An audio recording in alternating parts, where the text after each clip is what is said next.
Good to see everybody. Really appreciate everybody being here. Good win for us, and this division win, very important. Get going, our first win of the season, regular season football. So that's important. I was pleased with the way the guys played, the way they competed, the way they handled the game, the way the game went, the pace of the game, and the way they persevered throughout the game, and then found a way to extend it all at the end. So all that was positive. What questions do you have?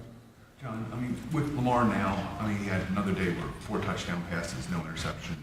How have you seen him really orchestrate, the entire offense over the past few years now with this? Over the past few years? How has he improved in orchestrating that in the offense, do you feel? Okay. That wasn't on my sheet as far as a possible question the past few years. I would say Lamar's been, thanks, Chad. Lamar's been great the past few years. Does that answer your question? No, I know. I think it's indicative. Your point is really good because he's been, that shows you. I mean, there was a tough game yesterday against a really great defense, and so just this last game, I mean, it was tough sledding, and it wasn't just coming our way in terms of field position or in terms of just opportunities for plays or things like that, and yet, he just kept pressing. He kept making, the checks he needed to make, and a couple times there was plays that were, I think, really in trouble, and he bailed them out. Probably three of his big plays were plays that he made something out of absolutely nothing, and made a bad play into a great play, with the help of his teammates. So, that's Lamar. I mean, that's the thing about Lamar that is really just makes him another level probably of a player. And yet all the solid stuff, all the basic stuff, the outs on time, the check with me's, all the different things like that are the things that over the last few years, I guess what you're kind of referring to are the things that he's really built into his game as well. So, yeah, it's just Lamar being Lamar. When you look at the running numbers yesterday, I mean, in addition to them having good players on their defense, did they just scheme to take away Derek? Is that what you saw when you look back at it, or? Well, they definitely had a bunch of guys at the line of scrimmage, and they were triggering the run right away. When I was coaching with Jim Johnson in Philly way back when, we had a way of playing a 4-3 defense, which is somewhat similar to what Schwartzy does in Cleveland. Not exactly the same, but it was called blitz the run. So basically, when you get a run key, you're hitting gaps and running through gaps, and I would say they were quote unquote blitzing the run. It wasn't a blitz call, but it's a blitz reaction to the run. And those guys were coming downhill immediately, and they were all close to the line of scrimmage to start with. So that was the plan for them. Make sure that we don't run the ball. The Ravens don't run the ball. We're not going to get beat, by the run. And that's smart. It's smart football, and they had success with that part of it. Coach, with Lamar, he said yesterday that he takes an IV, I think, for every game. Was the heat a big factor, you think, for him yesterday in terms of the run game or anything like that? Because it was overly hot, obviously. No, I don't think that was a factor with the run game part of it. I thought he handled the heat well, so it was okay. And as far as the hydration thing, I mean, was that you were aware that he's doing that on a regular basis? Yeah, I mean, different guys have the different plans. We just do a great job here. Sarah Snyder does a great job. The trainers and stuff do a great job of monitoring all that. I mean, guys get monitored. You can't believe how much information we have on guys and hydration, nutrition, performance type things. It's great. We have a great staff of people do a great job, and of course Lamar's kind of an important guy, so he gets a lot of attention with that as well. John, do you have an update on Kyle Van Noy? As you mentioned, you're waiting for more today. Yeah, I really nothing. I can tell you the update that I probably want to give, Bo, just would be that there's nothing season-ending or long term. Everything else is either day to day. Something might stretch into a week to week, but there's really no advantage in us in sharing that information today for our opponent, so probably stay away from it. John, with Van Noy leaving early, it was an opportunity for some other guys to play more. Mike Green upped his snap count. What are you seeing from him, not just yesterday, but just in his development, now knowing whether Van Noy is going to be available? Well, I think he and I, you put Malachi kind of in that category as well, young rookie players, made another step, in this game. I think he tightened it up a little bit with some of his angles on his pass rushes and his run defense. Very physical off the edge, both of those, a few times. Yet still, like rookies, there's a ways to go. But keep making the same kind of progress every single week, and I'm happy with the way Mike's playing. I mean, he's playing good football for us, and just got to keep growing as a player, as a young player. John, similarly with that, Teddy Buchanan, it seems like his snaps continue to improve over the first 2 weeks. What is he doing that's getting him more playing time? Yeah, that's a great point to put Teddy in that same category with those guys, and he's playing well. He's just playing really, really solid football. He's in the right place, doing the right things, specific things that we were doing in this game. I just thought Teddy played another really good game against things he can work on and get better at, but played a really good game for us. You anticipate that kind of being I know every opponent's different, but anticipate that being the plan going forward, him getting similar reps? I think we just kind of keep going week to week and day to day. I mean, you just never know what direction it's going to go. But when guys play well, they continue to play, and there's nobody not playing well. So if there's someone that we need to take out, we would. But that's kind of just how it works. What did speaking of guys playing well, yesterday you obviously down a guy in the secondary. You had nice play by Tampa there late. You had Tylen with some nice plays. Tez Walker. How important is it for those guys to step up when Derrick Henry is being contained and some of the other guys? Right. It's a great point. I think your point is exactly right. You need a whole team. Everybody's on the team for a reason, because you need them. You want guys on your team to contribute. And when guys, man, everybody wants to contribute. Everybody wants their opportunity. They want their shot, and it really doesn't matter where you are. You're on the roster. If you're the star player, Lamar wants to contribute and make plays. And if you're a guy that's fighting for that playing time, you want to contribute and make plays. If you get out there on a punt rush, you want to go block a punt if you can. You get your shot at wide receiver, you want to go catch a pass or a touchdown pass, when you can. Guys want to win first and foremost, but they also want to contribute just as much, and because that's what they work hard for. So yes, it's very important to build that into your team, from the inside out, where everybody feels like and knows that when they go out there that they know the standard, the expectation is just as high for them as it is for everybody. And we're putting them out there because we're planning on them.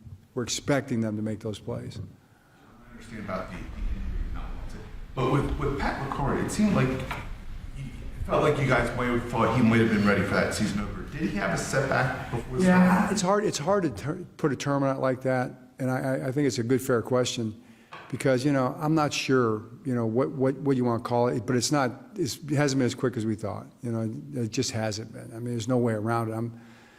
I'm disappointed, but Pat's more disappointed than anybody that hasn't gotten there faster than as what was expected when he first did it. So, yeah, it's been slower than we hoped, that's for sure, and we're kind of in that, I'd say, probably week-to-week mode with Pat right now. And just to clarify, the update you gave on Benoit, does that apply to Merlin as well? What part of it? That you don't want to get into specifics. Yes. But The answer is yes. Thank you for asking it like that. week to week is what you said about that. I'm just staying away from it right now because I just don't want to let you guys bleed that information out of me. I'm doing my best here not to. You're pulling my fingernails out. Trying to get me to share some information that I don't want to give you. It's not that I don't want to give it to you or the fans. I don't want to give it to the Lions. That's the main thing right now. If a guy has to miss. If a guy hypothetically happened to be one of these guys we're talking about. If someone, say Kyle, would have to miss time, do you feel confident with the group you have, even if it ended up being sort of longer than maybe expected? Absolutely. I mean, it kind of goes to the last question that you asked, and I would absolutely. The expectations would be for that to be the exact same, and let's go. 100% true. John, how close did you come to challenging the end zone play with Andrews where the ball's knocked out? I mean, I saw one So where he played, close. and not just that, but when you decide not to challenge a play like that, do you send that into the league to try to get clarification just for like information gathering? Oh yeah. That was a hard don't challenge from my guys upstairs because they had a long time to look at that, and they're not going to change what they looked at it and they made their decision already from upstairs, in New York. So that wasn't going to get overturned. There was no third act even in the end zone. There was nothing. There's no football act at all, and the ball got knocked out. So that's what was explained to me at the time, that we were going to lose the challenge if we did it.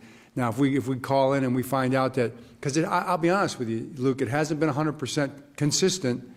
Maybe, sometimes they look the same to us, and you try to get a gauge on what's going to get overturned and what's not going to get overturned, and then you get surprised. So I'm not saying that's not possible, but it looked like at the time, and I think it's probably going to be confirmed that we'd have lost the challenge and lost the timeout. So, if you're going to lose the challenge, and you don't want to make the challenge. So that was it. The same thing on the one with Hop, you could see the knee down. Did he have control when the knee was down? Hop said he didn't. He didn't get control until he was in the end zone, So that was Hop's argument, and I don't know. But they looked at that for a long time before they overturned it. So when they overturned it, they're telling you that's their decision. So that was what happened on those two. And I'm sure that the guys upstairs who were helping me had it right, and I can see the point. But yes, if we get something back that says otherwise, I'll be happy to share it with you. Has replay assist changed your approach on challenges at all? Has what? Has the replay assist from the booth, does that change your philosophy or approach when it comes to challenging? That's a great point, Gary. Yeah, I would say it probably has in a sense that they basically are going to do most of that already. I don't think they want that red flag out as much. I don't think they care about, but they'd rather get it right in replay assist than take it to a challenge. So if they have time to look at those, they're going to probably look at them and put it where they want it.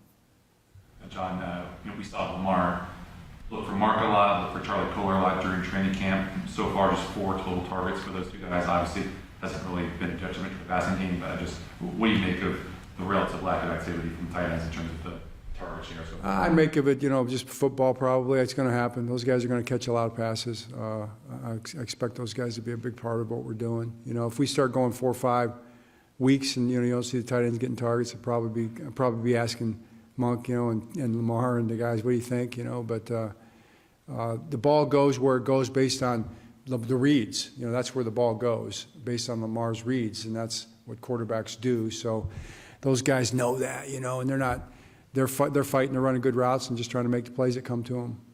John, the catches that we've seen DeAndre make with guys just all over him, why do you think he's so good at that? And you were a defensive backs coach. Like, what would you even tell a guy who was covering there? It's funny because I was watching the tape this morning very early, and I just thought that young corner was covering DeAndre as well as he could. I mean, he couldn't cover him any better, and yet Lamar puts the ball in a great spot, and DeAndre makes a great catch.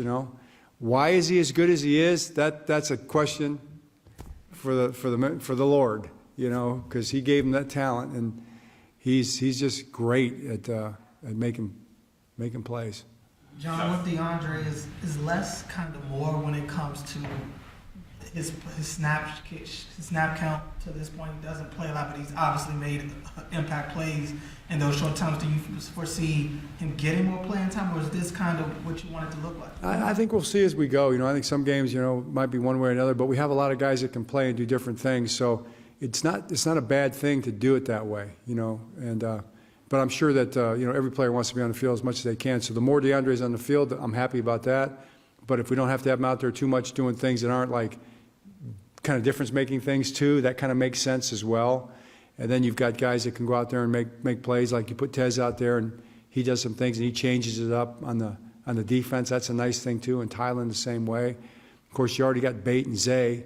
They're going to play a lot of snaps. And you want to get the ball to the tight ends. That was just brought up. When are the tight ends going to get those chances? So those are all the things that we're kind of grappling with and trying to put together the offense for every week. And Todd and T and the offensive coaches all do a great job of that. So that's kind of a blessing, but it's also a dilemma, and we're working through it. But hopefully, it's a kind of dilemma that puts a lot of points on the board. That's what we're hoping for. Jair, yesterday, you said that you wanted to focus on getting him in football shape. Can you say it again, please? With Jair, you said yesterday you want to focus on getting him in football shape. What do you need to see to determine that he's ready to go back out there and play? Yeah, it's such a great question. It's such a, I wish it was really black and white, but I think he'll be out there soon. You know, it could be as early as this week. But it's going to be when he feels and you can see that he's right, you know, to go out there and just play like a top level Jair. I don't want to put him in a situation where he's got to try to overcome not quite being, right as he can be, especially if we've got guys that can play well, you know. So that's just kind of like almost a great problem to have, that you don't have to force a player out there, you know, when he's kind of, he's a tough injury he had last year, and he's been rehabbing that thing in the off season, rehabbing it now through training camp. He ended up rehabbing it for about 3 or 4 weeks in training camp with no practice. So that was probably the toughest part of it. If he had been able to, practice there, maybe that would have helped, but it wasn't quite there yet. It's good now though, and I don't know. We'll just see in the practice. He and I will talk about it, and we'll get him out there just as soon as we can. But I think it's going to be real soon, real much. It'll be much sooner rather than later, And I can't wait till he's out there, and maybe it'll be this week. So it's a collaborative situation. I mean, it's collaborative. You and him. Yes, me and him, and the performance stuff. You see the numbers, with the performance numbers and all those kind of things that we do, and that's it. The kickoffs, trying to land the ball between the 20 and the goal line, is it kind of the difference between the 40 and the 35 almost is worth the risk of trying to be that precise with it? Well, okay, so if you want to talk like the challenges right now with field position are really becoming interesting with this kickoff, because the field position now is a problem when you kick off, because it potentially it puts you backed up. There's more backed up right now than I think there's more backed up now than there has been. You saw us backed up 3 times in the first half. So when an offense takes possession of the ball, it's going to be at least the 30, it seems like, I mean, you got to do something to get them at the 25 or the 23 or the 24 to get them somewhat in a normal field position spot. Even when you kick them the ball, like if the ball's up in the air and they get a running start, they can punch the ball to the 30 pretty normally, right? So now you try to get the ball on the ground. You try to put them in the corner. You try to get them moving to catch it or to make it bounce so you can get a start, to not put yourself in a situation where 1 first down and they're punting the ball back down to the 10-yard line. And that's really what's happening. So every time now, if you think about this, every time you score, the more you score and the more you kick off, the more likely you are to be backed up on your next offensive possession. So now teams are experimenting with, well, what can they do to push the kickoff return back with their kickoff team? And so you're seeing the ball come up short or come up out of bounds. And we just got to decide whether we want to risk that or not. But I don't really want Tyler kicking the ball out of bounds. And he knows that, and that's for sure shouldn't happen in my mind. The drive kick that comes up short, that's tougher, because that can happen. The ball's shaped funny, but we don't love that either. We still want to have a chance to cover the kick. Do you think it's been good for the game with all the variation we're seeing as opposed to 12 touchbacks a game? I think it's better than 12 touchbacks a game. If that's the question, is this better than 12 touchbacks a game? Yes. John, Trenton Simpson, could you get a look on him on the outside? I know he's done that before, and he did that in college. And if you have injury woes or you're missing something outside, could he be a solution there too? When you say outside, like what position are you talking about? Outside linebacker. He could play Sam. Yeah, he could play Sam. Could he play defensive end? When those guys, you're talking about, like, it's just nuance, because Kyle Van Noy plays Sam in the base defense, but he also plays defensive end in the sub defense. He's not playing off the ball in the sub defense. Could Trent play defensive end in the edge? Probably not right now. It's not something that body type wise we'd be looking at doing at this time. But he can play Sam, sure, in the base. John, special teams guy, right? How does your team find find Jake Hummel? Like, how does he end up here? And the strengths that a guy like that, knowing that role, brings to this team. Yeah, just a veteran special teams guy that knows how to play the game, has proven it at a high level. That's really valuable. And obviously, you saw what he did. He's made other plays you maybe fans haven't seen as far as coverage and things like that. But, man, that block punt was big. The block punt, the punt return, and then the two defensive plays that set up scores. You're talking about 24 points that got set up by special teams and defense. You have to look and say that's probably the difference in the game, right? And then he was kind of the guy that kind of got that jump started. So how do we find him? Our scouts and Chris Horton, looking in free agency, and he became available, and they studied him and they loved him. And Chris showed him to me, and I'm like, oh, man, this guy, what kind of guy is he? Could he help us? Is he a good guy? Does he work hard? And would he fit? And we were able to get him here. I'm glad he's here. I'm really grateful that he's on our team. John, how pleased have you been with the downfield passing game, especially with teams trying to kind of load up the box a little bit? It seems like you guys have been able to push the ball down. Yeah, the chunk throws have been good. I think we had 6 explosive passes, which was good, solid. It's not. We've had more, but it probably fit 60 percentile or something like that in the NFL in a game. But that's been big. We're hitting a lot of. People are playing man against us, and we've taken advantage of that. You saw Zay have a bunch of plays in this last game, also hot. But Bate came up early in the game, made some plays for us, and got us going. So.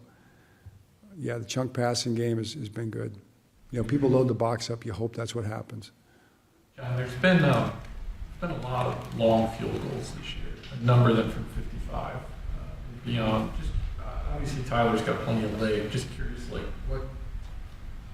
why do you think there's been so many long kicks being made? Is it just as simple as the ball and kickers being better, and secondly, what would you feel sort of comfortable with Tyler?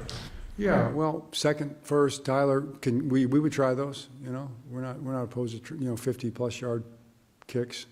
You go to 65, 70. Well, are you going to do that in the regular portion of the game? The odds go down a lot. You want to kick a 70-yard field goal in the middle of the first quarter, or would you rather punt? So that's probably I'm punting there, or going for it maybe if it's real short, but. As it gets to be more of a meaningful number, as you get later in the game where you need the points, you can put them back there.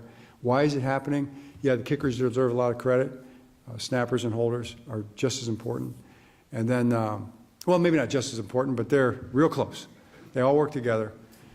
But the balls are different too. They're not kicking the balls out of the box as much anymore. They're kicking balls that they tweak the rule on that, which is probably more fair for those guys. So you're probably seeing what they're really more capable of doing. With a football, it's a little more like the quarterback just get a chance to throw. Yeah, did anyone get on Jose for his open field tackle on Nate Wiggins on the sideline on the celebration? Oh, I didn't see that. What happened? Calling for a trainer. Kyle, I think, was calling for a trainer. I think they thought he got hurt on the play.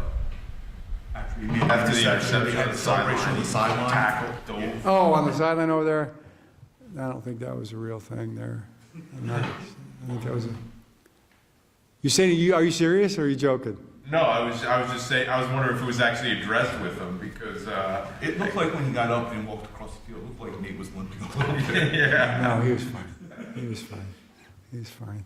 Coach, right before the game yesterday, I don't know if you heard this report comes out that Shador Sanders said he didn't want to go to the Ravens because he didn't want to have to back up Lamar Jackson. Did you guys have any legitimate interest in him, or we can't? You're asking me. We can't ask Eric, so.